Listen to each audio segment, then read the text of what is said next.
English Leap Podcast. From Speak English with Class. Hey, English learners. Welcome back to the English Leap Podcast, your cozy place to learn easy English through real-life conversations. I'm Anna. And I am Jake. And before we talk about anything, I want to ask you one simple question. Oh, we are starting dangerous today. Go on. So, how many times did you want to say something? The words were ready in your head, but you stayed completely silent because you thought, what will they think of me? Yeah, you felt your heart beat faster, right? You checked every word in your mind. You imagined people judging, laughing, thinking you are not smart, not interesting, too much, or too weird. So you smiled, you nodded, you pretended everything was fine, but inside you were screaming, I want to talk, I want to say something. And then later, in the bus or in your bed, you replay the moment like a movie and think, why did I say nothing? I had something to say. And of course, in the shower, you suddenly find the perfect words. You give a full, powerful speech to the shampoo bottle. Yes, best speech of your life and only the soap is listening. If this is you, do not go anywhere. This episode is exactly for you. Right. Today, we're talking about how to stop caring so much what other people think, so you can finally use the voice that is already living inside you. And not only your voice, think about it. You do this when you want to dress differently, when you want to say no, when you want to post something honest, when you want to try something new. Your first question is not, do I like this? It is, what will they think of me? Yes. If you're tired of living like that, tired of feeling small in your own life, stay with us. Yeah, take a breath. Think of that last moment when you stopped yourself because of what will they think, and keep it in your mind. Because in this episode, we're going to gently break that fear, one honest story at a time. And do not worry, this is a B1 level episode, so if you are intermediate, it's perfect for you. Yes, B1 level. And if you are A2, you can still listen. If some parts feel difficult, it's okay. You can always listen again, and you'll catch more the second time.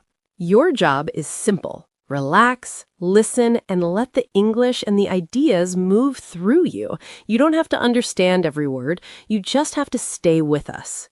And maybe, if I'm brave today, I will stop asking Anna after we record, do I sound strange? Yes, he really does that. So if you feel nervous about your English, you are definitely not alone. Yes, we want this episode to feel like you were sitting with two friends, one who already crossed this bridge and one who is crossing it with you right now. And while you listen, you'll hear a lot of real-life English. If some words run away, let them go. Your brain is clever. It's already trying to connect the words with the story. Yes, and near the end, we will also do a calm word tour. We'll take some of the strongest words and expressions from this episode and explain them in simple English with clear examples, so you can use them too. And if you like learning this way, with real conversations and real feelings, please subscribe to the English Leap podcast and tap like on this episode. It really helps more learners find us. Right, and after you listen, tell us in the comments in which moment do you think the most about what people will think if you speak in English? In class, at work, with family, with native speakers, online? And tell us if you are more like Team Anna, who remembers the fear but chooses to speak anyway. Or Team Jake, who makes 10 jokes in a row so nobody sees he's nervous. All right, take one deep breath. Think about the last moment when you stayed quiet instead of speaking English. Hold that moment in your mind, because in this episode, we're going to slowly change what that moment means to you. All right, without further ado, let's jump in. So maybe we start with a simple question.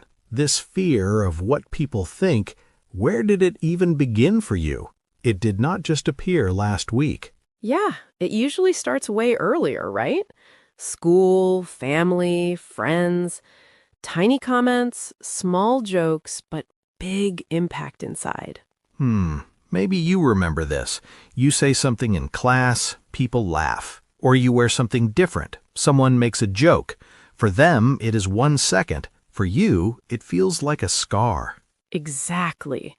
Moments like that can stay for a long time. They kind of stay in your mind. They do not just go away, they linger. Right. When you say linger, you mean they stay there, like they do not leave, right? Yes, linger means stay longer than they should, like a smell or a memory or a sentence. It does not leave quickly.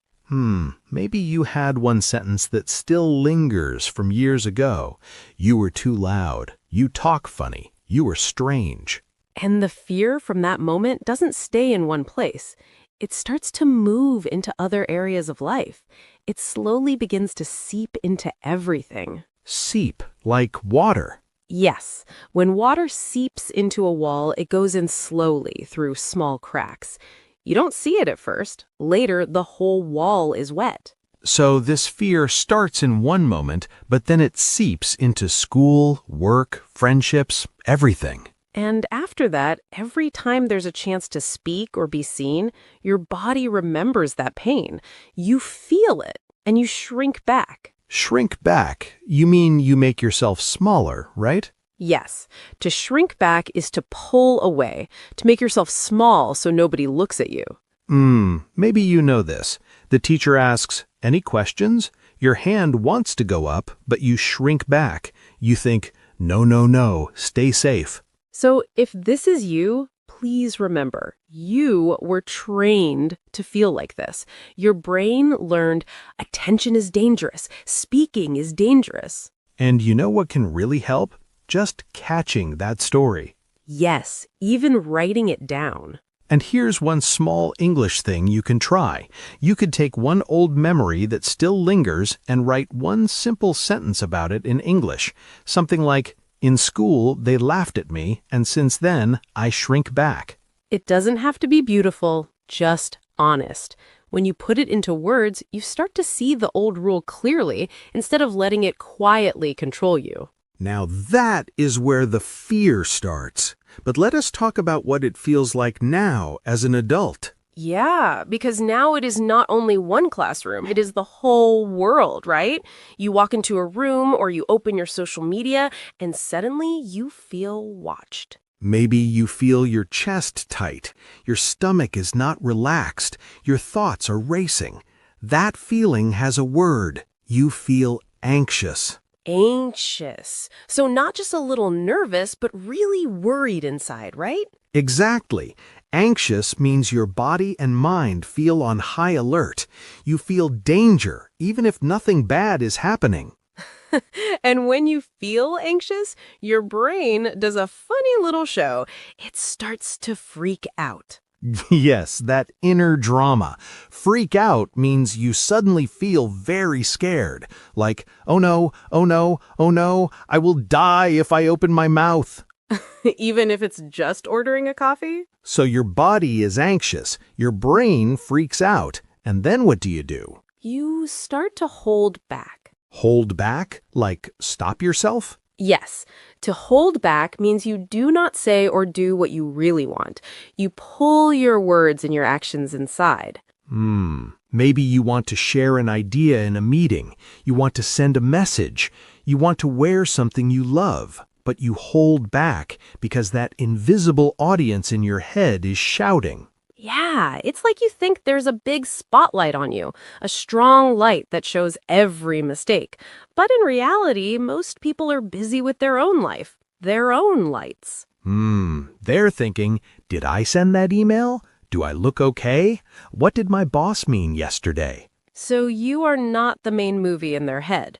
You're maybe one small extra walking in the background for 2 seconds. So, next time you feel that anxious spotlight on you, you could quietly tell yourself in English, I'm not the main movie in their head. Say it. Take a slow breath, and then do the small action anyway. Say the sentence. Send the message. Move one step. You might still feel something, but maybe a little less heavy. Okay, now there is another thing that makes this fear strong.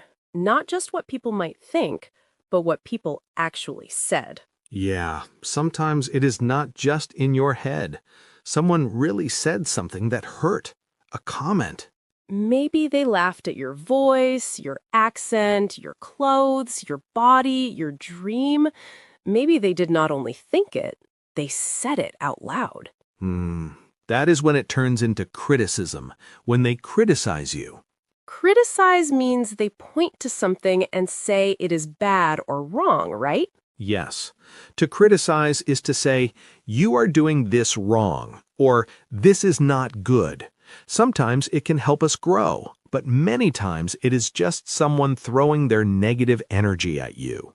Oh, I remember one friend said to me, "You are so sensitive, it's annoying." For them, it was small. For me, it was like a knife. Yeah. You start to think, maybe my feelings are wrong. Maybe I am wrong. But here's something important. Not every comment is a mirror. Some comments are just a projection. They show more about the other person than about you. Right. For example, if someone criticizes you for trying something new, maybe it's because they're scared to try. Or if they laugh when you speak, maybe they're uncomfortable with their own mistakes. So, what can you do with comments like that? You cannot delete them from your memory, but you can decide what to do with them. Some comments you keep and learn from. Some comments you must brush off. Brush off, like with your hand? Yes, imagine dust on your shoulder. You just brush it off with your hand. It's there, then it's gone.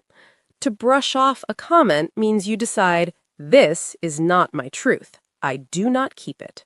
I like to make it physical.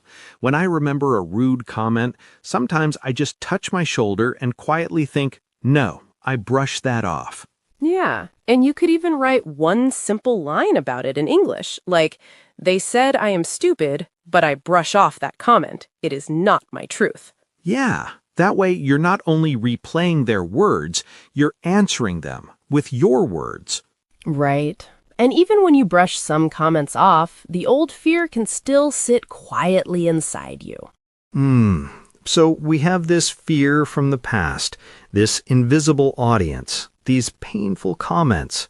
What do we do with all that? One thing many of us do is we start to perform. Perform like acting on a stage? Yes, but not only on a stage. We perform in real life. We play a role. The good girl, the funny guy, the quiet one, the easy person. Anything to be safe. Right. Maybe you say yes when you want to say no.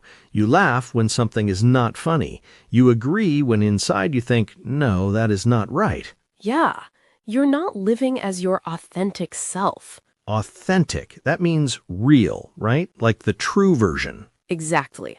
Authentic means real and true, not fake. When you are authentic, you act like yourself, not like a character for other people. And when you are always performing, you do not feel authentic. You feel like you are wearing a mask. It is like walking on eggshells all the time. Walking on eggshells, that sounds painful. What does it mean? It means you are very careful with every step because you're scared you will break something or make someone angry.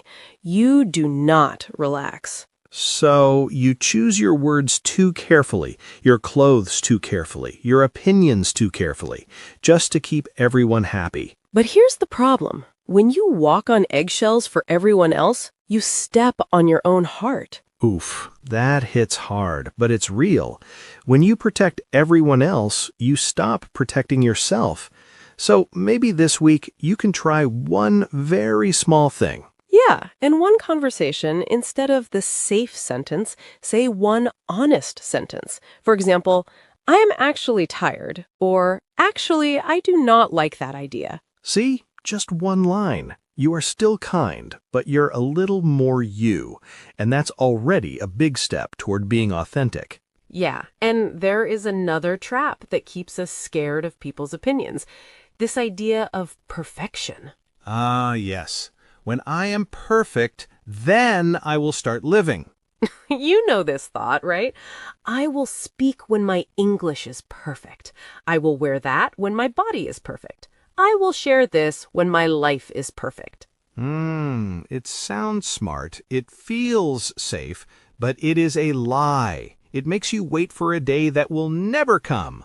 Right. It's like saying, I will learn to swim when I already know how to swim. Exactly. You do not learn in a book only. You learn when you step into the water, move your arms in a messy way, and maybe swallow a little water. Yeah, and that is the problem. Perfection makes you hold back your first step.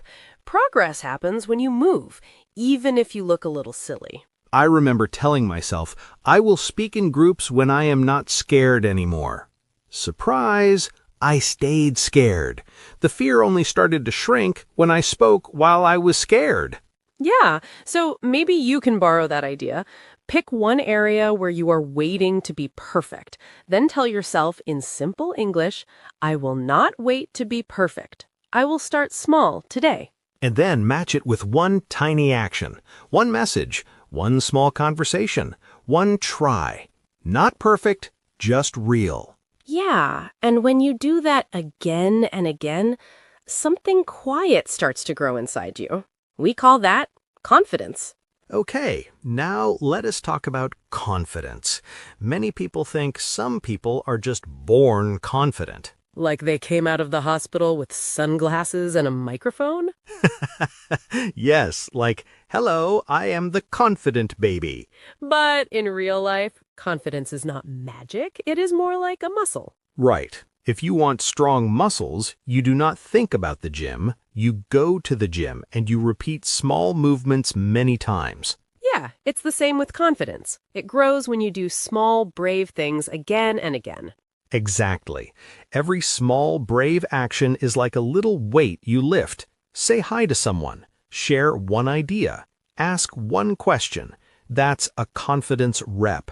Rep, like repetition, one time in exercise. Yes, one rep is one time you do the move. So you don't need to suddenly be a confident person. You just need to collect small reps. And many times, those reps feel uncomfortable. They're outside your comfort zone. That's normal. Right. When you feel that discomfort, you don't have to run away. You can lean into it. Lean into, like move closer to it, not escape. Yes. To lean into something means you don't avoid it. You move a little closer with curiosity. Right. You could even make a tiny list in English. 3 lines. Say hi to my neighbor. Ask one question in class. Leave one English comment online. And every time you do one, put a little check mark and tell yourself, that was one rep. You're training your English and your confidence at the same time. Yeah, and when you see those little check marks, you realize, wait, I'm not stuck. I'm actually moving. And there is one more piece that can really help when you care too much about what people think. Yeah, this is one of my favorites. Changing fear into curiosity. Think about the questions in your mind when you feel scared. Usually fear asks, what if I mess up? What if they laugh? What if I look stupid? But curiosity asks a different question. What might I learn? What could happen if I try? What will I discover? I know this from my own life. When I was younger, before I spoke in a group, I would sit in my head and ask, what if I say something wrong? I felt frozen. That is when you start to freak out again, right? Yes, inside my brain, it was a full freak out. But when I started to think, let me treat this like an experiment. I will try one sentence and see what happens. It became lighter. Experiment, like in science when you test something. Exactly. You try something, you watch what happens, and you learn. Right. When you treat conversations like experiments, you do not expect perfection. You expect information. Even if it goes strange, you get data. It's like being a scientist in your own life. You're not saying, I must be perfect. You're saying, I'm learning. Right. So after your next conversation, you could ask yourself 2 very simple questions in English. What surprised me? And what went well? Yes, your answers can be short. What surprised me? They were friendly. What went well? I did not hold back my question. And little by little, your brain learns to look for growth, not just for mistakes. And slowly, you care more about your progress than about the invisible crowd.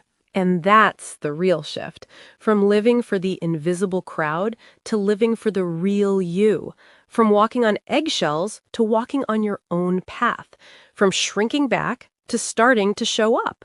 And you are already doing it just by listening, thinking, and practicing with us. And before we say goodbye, let us slow down together for a moment. Yes, we used some strong words and phrases today, so let us do a small word tour to help you remember them and use them. We will take a few of our favorite words from this episode, explain them in simple English, and give you easy examples. You can repeat after us if you want.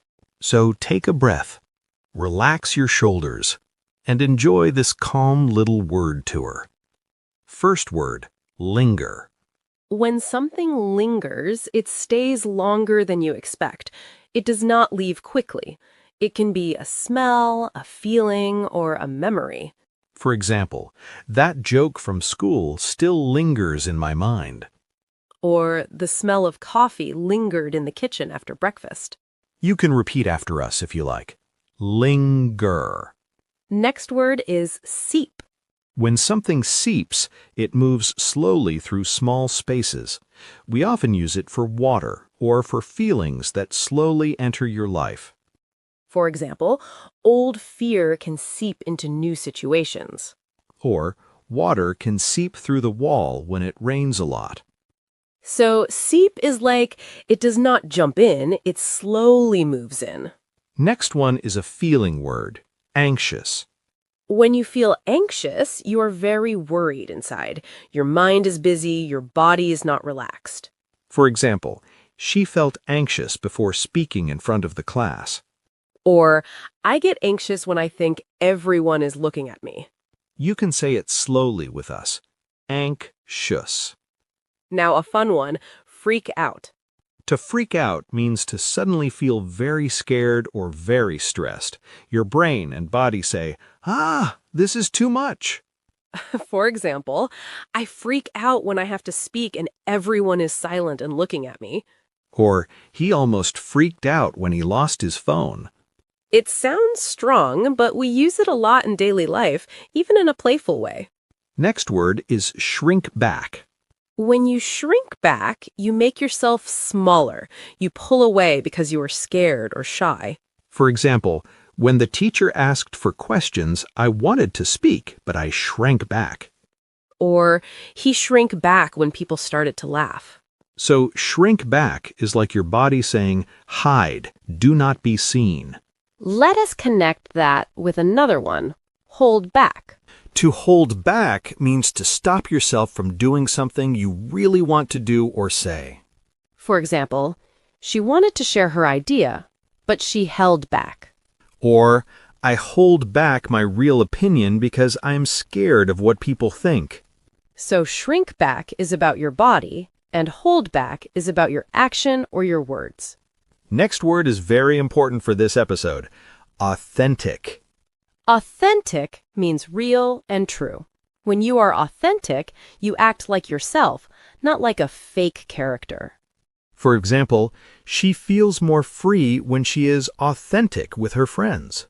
Simply, I want to be more authentic and stop pretending I am always happy.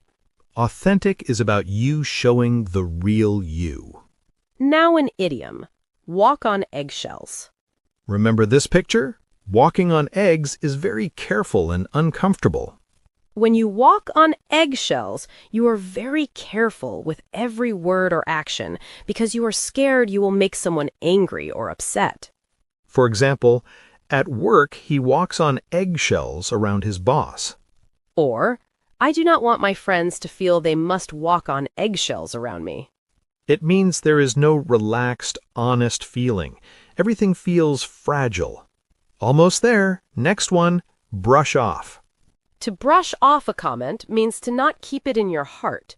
You hear it, but you decide it is not your truth. You let it go. For example, they laughed at his accent, but he brushed it off and kept talking. Or, I try to brush off small negative comments. You can even make a little hand movement, like brushing something from your shoulder. Last one for today. Lean into. To lean into something means to move closer to it instead of running away, especially when it feels uncomfortable. For example, she decided to lean into her fear of speaking and joined a small group. Or when you feel nervous, you can lean into that feeling and still take one small step. So lean into means you do not escape. You stay, you feel, and you grow. You did great. You did not just listen to a podcast, you also walked through these strong words with us. And remember, you do not have to use all of them at once.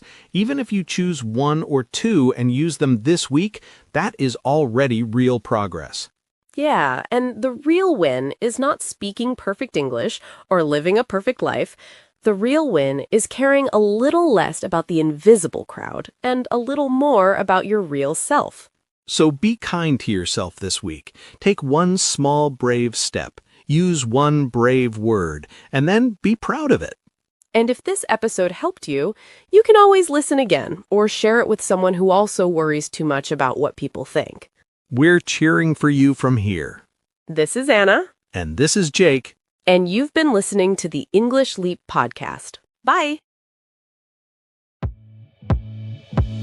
Your progress doesn't end here. To continue advancing your English skills, click on the next video or explore the additional videos we've thoughtfully selected for you.